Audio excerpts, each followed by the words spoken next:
की बात की कि रद्दी वाले से मोहब्बत हो गई है, कागज दिखाना पड़ेगा, क्या क्या कहना चाहते हैं?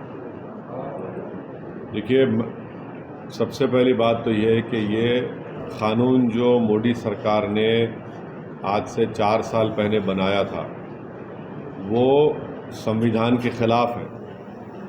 आप रिलीजन की बुनियाद पर क़ानून नहीं बना सकते, इसमें कई सुप्रीम कोर्ट के जजमेंट्स हैं और राइट टू इक्वालिटी के ख़िलाफ़ है।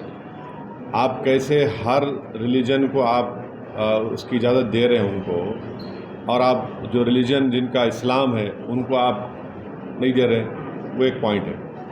दूसरा ये है कि मैंने उस वक्त पार्लियामेंट में कहा था कि इसी तरह का एक क़ानून वाइट साउथ अफ्रीका ने बनाया था, तो महात्मा गांधी ने उस क़ानून को फाड़ दिया था। मैंने भी पार्लियामेंट में इस CAA के उस बिल को फाड़ा था। तीसरी बात यह है कि अब 4 साल के बाद ये सरकार रूल्स बना रही है।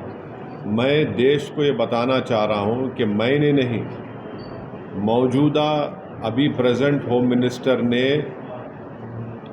पार्लियामेंट में कहा था मेरा नाम लेकर के OICG NPR भी आएगा, NRC भी आएगा। कई टीवी के इंटरव्यूज़ में उन्होंने बात कही थी। तो हम ये बताना चाह रहे हैं कि CAA एक्ट को सिर्फ आप CAA से मत देखिए, इसको आपको NPR से और NRC से जोड़कर देखना पड़ेगा। और जब वो होगा तो जाहिर है उसमें सबसे ज़्यादा निशाना बनेंगे मुसलमान, दलित, आदिवासी और गरीब लोग। पांचवी बात यह है कि अब आसाम में सुप्रीम कोर्ट मॉनिटर्ड एक NRC हुआ, 19 लाख लोगों के नाम नहीं आए, जिसमें से लगभग 10 से 12 लाख हमारे हिंदू भाई बहनों के नाम नहीं आए। उनको अब हेमंत बिस्वा शर्मा ये बोल रहे हैं कि CAA क़ानून जब इम्प्लीमेंट होगा तो उन सब को सिटीजनशिप मिल जाएगी, क्योंकि उनका रिलीजन उसमें इंक्लूड हो गया। अब उसमें 1 लाख से 1.5 लाख या 2 लाख करीब जो मुसलमान नाम है उनको इसका फ़ायदा नहीं मिलेगा। ये बताइए, ये नाइंसाफ़ी नहीं है तो क्या है? हेमंत बिस्वा शर्मा ने कहा, बीजेपी के नेताओं ने कहा कि 19 लाख में जो 10 से 12 लाख जो हिंदू भाई बहन के नाम नहीं आए उनको मिल जाएगा, पूरा सिटीजनशिप मिल जाएगी उनको। अब आप बताइए, नाइंसाफ़ी नहीं है तो क्या है?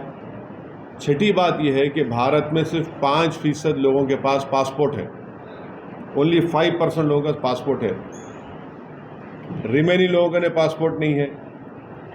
और फिर आधार कार्ड आप देख लिए, प्रूफ ऑफ सिटीजनशिप नहीं है, उसमें खुद लिखा हुआ आधार कार्ड में। भारत में बर्थ रजिस्ट्रेशन 1959 तक मैंडेटरी नहीं था। 1996 में सिर्फ 50% इंडियंस के पास बर्थ सर्टिफिकेट्स था।